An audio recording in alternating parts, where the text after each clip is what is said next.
Bathsheba Rouse was born on September 28, 1769 in New Bedford, Massachusetts, a popular shipping town. She was the second of 7 children. Her parents were John Rouse and Rebecca Barker Rouse. I'm Floyd Allen Milhane. I'll be 74 this month. I'm going to limit you to 100 questions. If you go back far enough, we belong to the Mayflower Society. I'm directly descended from Captain Miles Standish on the Mayflower. Bathsheba was 19 when her father started to prepare for the journey west. She declined a marriage proposal, choosing instead to travel with her family. They began the trip in early October 1788. The journey took about 8 weeks and ended at a home in the Campus Martius garrison. The journey involved wagons and eventually a flatboat. In all, 48 people made the trip. Most looked west out of economic necessity caused by the American Revolution. This includes Bathsheba and her family. I was going to bring it today. I have a piece of her furniture, a chest with a lid on it, and it's got provenance through my mom. I don't know how they acquired it, but family history goes way back. It's about that long, about that tall. It's got a lid on it. It's got a drawer in the bottom that pulls out, always in the family. Back before that, I don't know where it would have come from, but I just know it was hers. The way it's built and the wood and everything else, it's easy to identify the period of time that it came from. I think there's only, and she wouldn't have had much furniture, I don't think back then. This was something to store blankets and stuff in.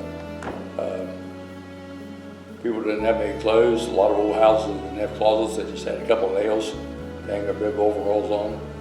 There's a chair of hers that's in Chillicothe at the museum that belonged to Bathsheba Rouse. I do know that. I've never seen it. Should be on my bucket list of things to see someday. During the winter in Marietta, the men in the group, including Mr. Rouse, found out about the Ohio Company's plans to create new settlements in the area. This led them to venture out in the spring to Belle Prairie, Beautiful Meadow. Farmer's Castle was like a stockade, and it had to be for protection for people to go into when Indians attacked. Of course, it was their land to start with. Always have to keep that in perspective. Once in Belle Prairie, the Farmer's Castle garrison was formed. Many houses were contained within the walls of the fort. Using the New England country schools as a guide, a dame school was built. A female teacher would teach the younger children during 3 summer months, and a male teacher would teach the older children for 3 winter months. Bathsheba was hired and paid $1.67 per term. Today, $1 would be equal to approximately $33.86. Bathsheba was hired for this position in 1789. This made her the first female teacher in the Northwest Territory, as well as the first teacher in Belbury. Well, if you think back to that period of time, women don't have rights like they do today. So how that happened, I'd love to know. But apparently she was, educated enough somewhere, which I don't know where. I don't think we have any records of it to give her the right to be able to teach. I think back to how she taught. They might have had slate tablets with chalk. I don't know what, just trying to think back what they might have had back then. That was 1789, 1790. But there wouldn't have been many books back then. Printing and stuff just pretty much, I think, not very existent, especially in the wilderness like we would have lived in here. Because we do not have records to describe the school Bathsheba taught in, we must use descriptions from other schools in the same time period. School at that time focused on reading, writing, and sewing for the girls, while the boys learned reading, writing, and math. Her school would have been centrally located, a larger cabin than the rest. Because books and curriculums as we know them didn't exist, Bathsheba would have used the Bible, sermons that have been bound together, and a book called the New England Primer.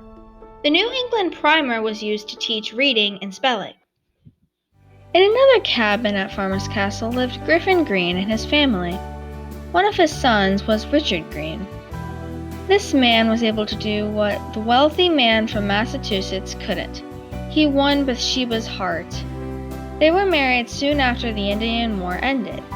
As the area was now more peaceful and safe, they moved to Marietta and had 4 children, 3 boys and 1 girl. As much as we'd like it to, history doesn't remember everything. Details are constantly forgotten. A biography written by Benjamin Franklin Stone recalls a teacher named Mrs. Patterson teaching just prior to Bathsheba being hired, and yet Bathsheba is still being credited as the first teacher in the Northwest Territory.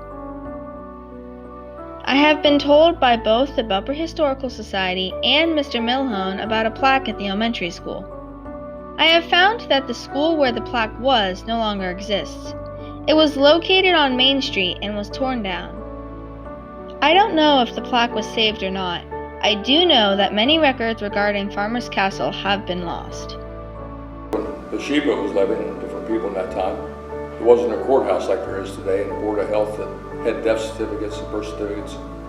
Everything was kind of handwritten, if you had the paper to write it on. Paper wasn't that plentiful back then.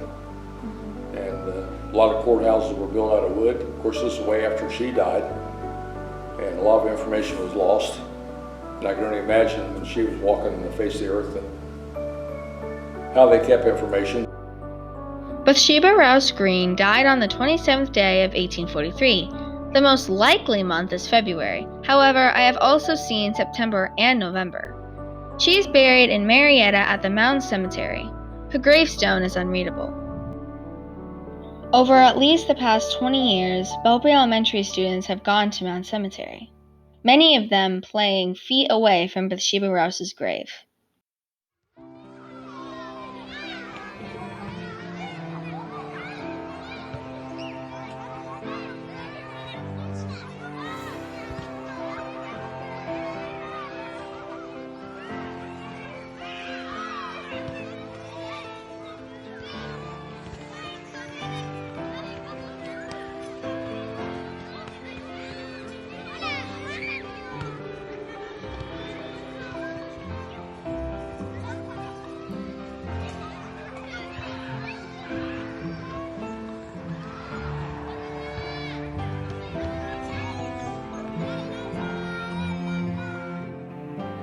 While at the Mound Cemetery, I saw many broken and unreadable graves, as well as Bathsheba's.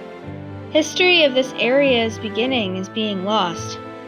Thankfully, some markers have been repaired, some even replaced. Someone is trying. That's why it's important to keep the museum here, support it. When you get older, because most of the members are older like me, get involved where you can be on a committee or trustee or something for the museum and preserve history. Bathsheba would have seen the beginnings of Muskingum Academy in 1797, which later became Marietta College in 1835. She saw the beginnings of higher education in the Northwest Territory. Does any student at the college today, or any student on the field trip, know how close they are to the woman who started it all? Bathsheba Rouse Green was the first female teacher in the Northwest Territory, as well as the first female teacher in Belper. Though she was the first recognized, she was by far not the last.